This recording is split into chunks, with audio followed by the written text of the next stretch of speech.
Welcome to the Deep Dive. Today, we're diving into something really important. hmm The way substance use disorders and mental health conditions often, well, overlap and affect each other. Yeah, they're really intertwined. Exactly. So we've pulled together some pretty powerful resources. We've got professional insights, some very personal stories about overcoming massive life challenges, and even research looking at the science behind recovery. Right. The goal is really to unpack all these complexities, these co-occurring issues, and try to understand the different ways people find their way to healing. Okay, so what sources are we working with today? Well, first up, we have this really solid guide from Case Western Reserve University. It's aimed at professionals working in substance use, focusing on co-occurring disorders. Very clinical, very thorough, Good foundation. definitely. Then we're looking at something quite different, a Reddit thread. Super raw personal stories from people talking about getting through huge challenges, addiction, mental health, money problems, you name it. Gives that real-world perspective. Totally. We also have a study, this one's from Keene University, looking at the daily habits and routines of adults who are in early recovery. What do their days actually look like? Oh, that's interesting. Practical stuff. Yeah. And finally, there's research from PMC about recovery dharma. It explores how things like mindfulness, meditation, and that peer support aspect contribute to what they call recovery capital. Recovery capital. Okay. Lots to cover. It sounds like a really rich mix of information. It is. We're going to try and connect those dots for you. All right, let's jump in. Co-occurring disorders. It might seem specific, but it's actually pretty common, right? Surprisingly so. That Case Western Reserve source, it uses SAMHSA data. Right. The Substance Abuse and Mental Health Services Administration. Yeah. And it points out that, while most treatment centers see people with both substance use and mental health issues, get this, only about half actually have specific programs set up to handle both together. Wow, only half. That seems like a big gap. It really is. It kind of highlights this critical need for more integrated treatment, doesn't it? Definitely. Because when someone's dealing with both, it's not just like two separate problems, is it? They interact. Oh, absolutely. They can amplify each other. The Case Western material makes it clear having both increases the risk for some really serious outcomes. We're talking suicide, trauma, self-harm, even getting tangled up in the criminal justice system. Right. So it's crucial to address both. Mm. Okay, so what makes someone more likely to develop a substance use disorder to begin with? What are the roots? The Case Western info breaks it down nicely into three buckets: biological, environmental, and substance-related factors. Okay, let's unpack the biological ones first. What falls under that? Well, it's a mix. It includes basic brain mechanisms, like how susceptible someone's brain is to addiction. Then there's genetics, of course. Gender can play a role. Any existing mental health conditions. Like we were just discussing. Exactly. How someone handles stress, their stress vulnerability, Yeah. and even epigenetics. Like epigenetics, that's how our environment actually changes how our genes work, right? Spot on. So it's not just the genes you're born with, but how life experiences can switch them on or off, essentially. A really wide range of biological vulnerabilities. Okay, that's the biology. What about the environmental side? Just as important, really. Things like growing up in a chaotic home environment, Yeah, that makes sense. what the family's attitudes are towards substances, if there's use within the family, peer pressure, obviously, community attitudes matter too, and crucially, experiences like trauma, abuse, neglect. Those are major risk factors. Heavy stuff. And the third bucket was substance related? Right. This is about the drug itself and how it's used. So the route of administration, injecting versus swallowing, for example. The specific effects of the drug, how early someone starts using. Age of first use is a big one, I hear. Definitely. And simply availability and cost. If it's easy and cheap to get, that increases risk. It's like this really complex web, all these factors interacting. It really is. Okay, let's get into the science a bit more. How do these substances actually mess with our brains? The neurobiology. So the Case Western source explains it revolves around neurotransmitters. These are the brain's chemical messengers, letting nerve cells talk to each other. Alcohol and drugs basically interfere with that whole signaling process. How do they interfere? Well, a couple of ways. Some drugs, like cannabis or heroin, actually have a chemical structure that's super similar to our natural neurotransmitters, so they can just latch onto the receptors and activate them, basically tricking the brain. Ah, like a counterfeit key fitting the lock. Kind of, yeah. Then you have others, like amphetamine or cocaine. They work differently. They cause this massive abnormal flood of natural brain chemicals. Dopamine is the big one here in the reward system. Dopamine, yeah, the pleasure chemical. Right. Or these drugs might block the normal reuptake process. Usually the brain recycles neurotransmitters, but these drugs stop that, leaving way too much dopamine floating around in those reward pathways. So that huge dopamine flood Hmm. that creates the intense pleasure high, right? Exactly. But here's the problem with chronic use. The Case Western material talks about brain adaptations. That constant flooding isn't normal. So the brain tries to adjust. Precisely. It starts to adapt to this artificial surge. It might reduce its own natural dopamine production, or the dopamine receptors themselves can become less sensitive, kind of like turning down the volume because the music's too loud. Okay, so what's the consequence of that adaptation? Well, the natural pleasures in life, hanging out with friends, enjoying food, hobbies, they just don't provide the same kick anymore. Their reward signals become dull. Ah, so the drug becomes the main way, maybe the only way, to feel good. Pretty much. Over time, chronic use can leave someone with really limited ways to activate their own reward system naturally. The substance becomes the primary driver of feeling any pleasure or even just feeling normal. It's a core part of the addictive cycle. Wow. Yeah, and that really helps explain something from that Keene University study on habits. The one about early recovery routines. Yeah, it mentioned that people often find unstructured time really difficult. And cravings can be strongly linked to their old patterns of using. It makes sense if their brain is basically wired to expect the substance during those times. Absolutely. If the brain has adapted to need that substance for dopamine release, suddenly removing it leaves this huge void. The study pointed out that the difficult times weren't always specific hours, but more those empty blocks of time. That used to be filled by using. Exactly. It really drives home why structure and finding new, healthy ways to fill that time and find satisfaction is so critical in early recovery. You have to actively build new pathways. Makes total sense. Let's maybe focus on a specific co-occurring condition for a moment. Bipolar disorder is mentioned quite a bit. Yeah, the Case Western source highlights a really significant overlap there, especially with bipolar disorder. The co-occurrence rate was something like 65% back in 2021. 65%. That's incredibly high. Can you remind us, what are the main features of bipolar I? Sure. Bipolar I is primarily characterized by these distinct mood episodes. You have manic episodes, periods of extreme highs, euphoria, tons of energy, sometimes impulsive behavior, even delusions. Okay. And then you have depressive episodes, the lows, profound sadness, loss of interest, fatigue. And mixing that with a substance use disorder sounds incredibly challenging. It really is. The source points out some negative links. People with both tend to have lower treatment retention, they drop out more easily. Functional recovery, getting back to daily life, is slower.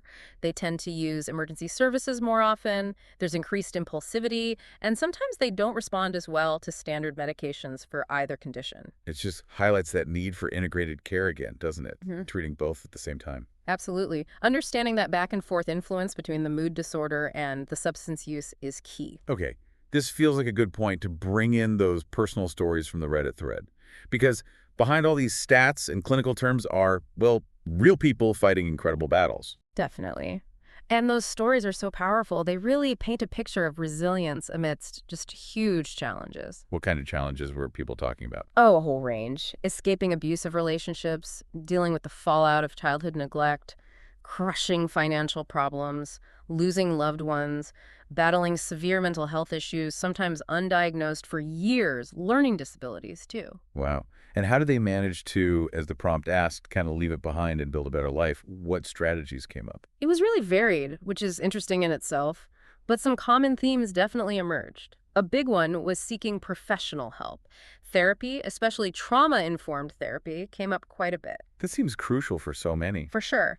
Also, prioritizing physical health, focusing on exercise, diet, getting involved in the community like volunteering or finding social groups, making big changes like going back to school or switching careers. Setting goals, finding purpose. Exactly. And Right. finding supportive relationships, friends, partners, family who actually helped. I remember reading one story. Someone wasn't diagnosed with dyslexia until much later in life. Yeah, that one stood out. And understanding that finally made such a difference to their self-worth and how they approached learning. It was like a light bulb moment. It shows how understanding the root of a struggle can be transformative. Totally.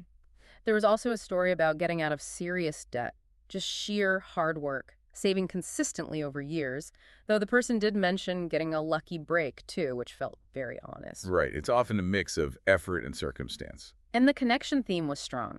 Someone talked about breaking out of isolation by finding friends in unexpected places, like a hobby group. Building that support network. Yeah. And another person specifically mentioned how public assistance, like food stamps and grants, was vital for them to get through school while raising kids alone, eventually leading to a good career.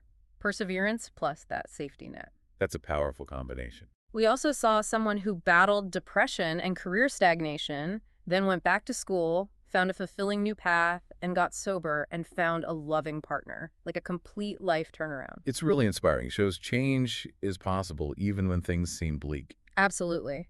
And stories of overcoming really difficult childhoods, lack of encouragement, just through pure grit, working hard, valuing education, building stability piece by piece. What about escaping poverty? There was one about working hard from a super young age, then military service, then education, demonstrating incredible resilience, especially after also dealing with loss and serious illness later on. Just relentless forward movement. Yeah. And another navigated a tough family dynamic and money struggles to eventually build a successful business. Financial independence was a big theme for some. It's interesting the different definitions of leaving it all behind. Oh, exactly. There was even a very short but impactful one about choosing recovery over staying in a destructive relationship, a clear turning point. Sometimes it's one key decision. Right. Or someone overcoming dropping out of school, depression, undiagnosed ADHD by going back to education much later and finding work they loved. And another, building a thriving career and family after experiencing homelessness and abuse earlier in life. Just incredible strength. Yeah. But it's important to add, you mentioned the Reddit thread also had people saying it's not always about leaving it all behind, right? Yes, that was a key counterpoint. Some people emphasize that recovery and managing challenges is often an ongoing process.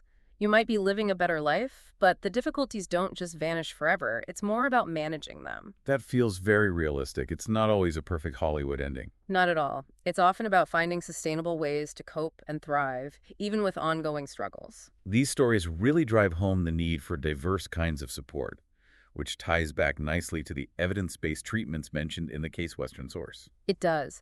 They talk about a stage-wise approach, meeting people where they are in their readiness to change, and using techniques like motivational interviewing. Which is about helping people find their own motivation, Right. not telling them what to do. Exactly. It's collaborative.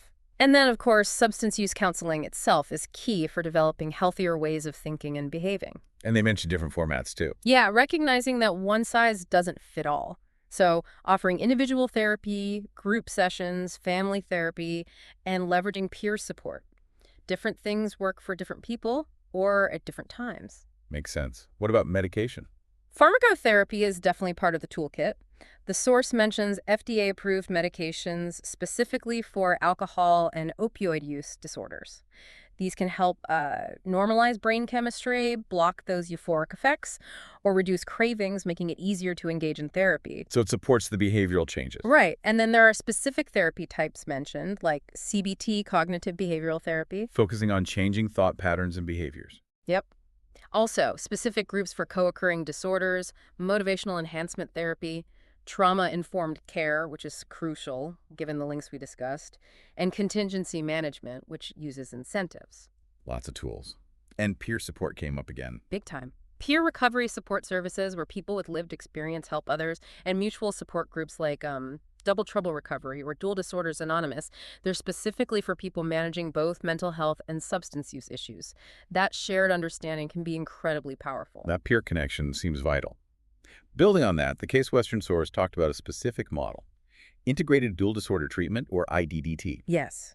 This is really designed for people with severe mental illness and severe substance use disorders. The core idea of IDDT is treating both conditions at the same time by the same clinical team within the same agency. So no more bouncing between a mental health clinic and an addiction center. Ideally, no. It avoids that fragmentation of care. The focus is on integration and often on incremental progress, small steps, sustained effort over time. And does it work? What are the outcomes? They seem really positive, according to the source. IDDT is linked to better continuity of care, improved quality of life, more stable housing, greater independence, That's huge. and importantly, reductions in relapse rates, fewer hospitalizations, fewer arrests, less duplication of services, and lower overall costs to the system. So it's better for the individual and more efficient.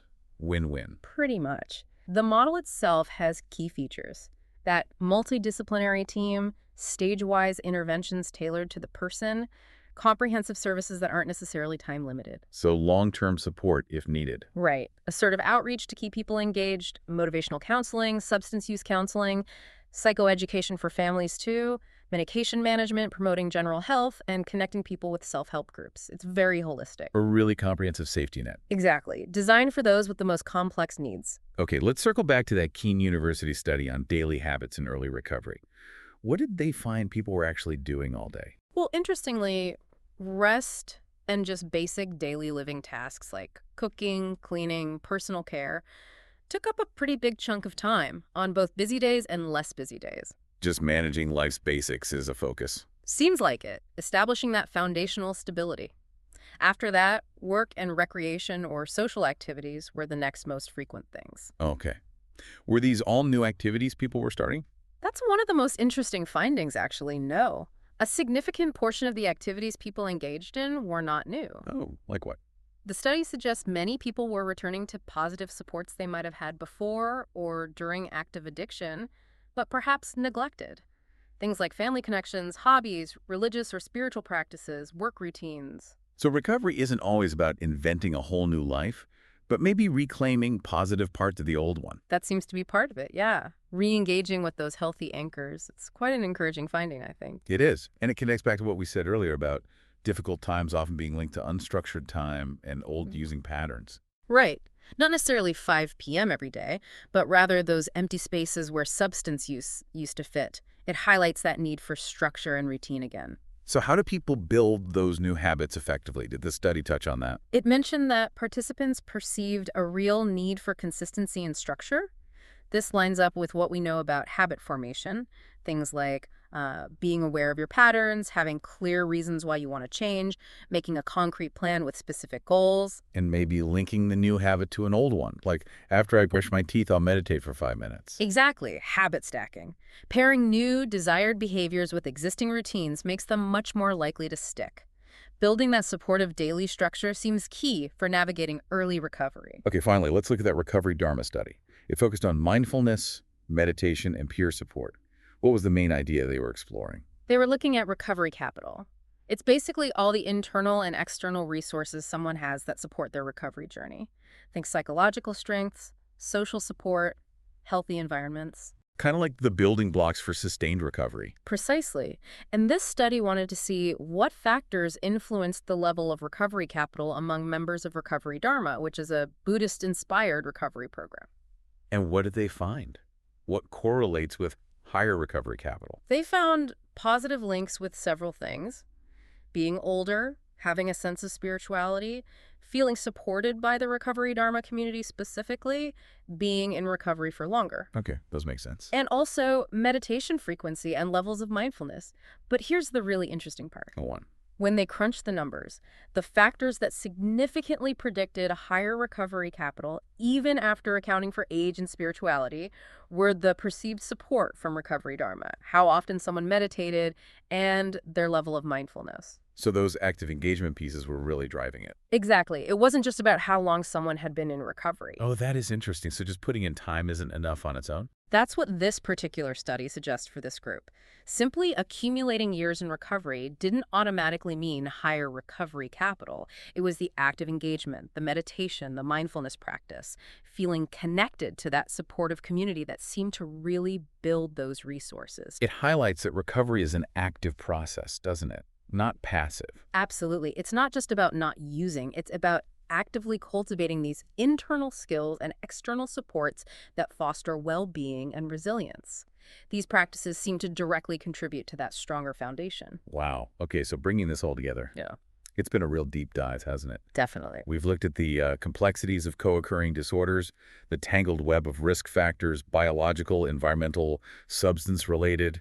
We explored how addiction physically changes the brain's reward system. Yeah, and how challenging that makes things, especially when layered with conditions like bipolar disorder. Then we heard those incredibly moving personal stories. So much adversity, but also so much resilience and so many different paths forward. Reminding us of the human element behind the clinical picture. Absolutely. We also touched on the evidence-based treatments, the real value of integrated care like IDDT, the surprising importance of routines and reclaiming old supports. And finally, how actively engaging in things like mindfulness, meditation, and peer support can really build up that crucial recovery capital. It's such an intricate picture.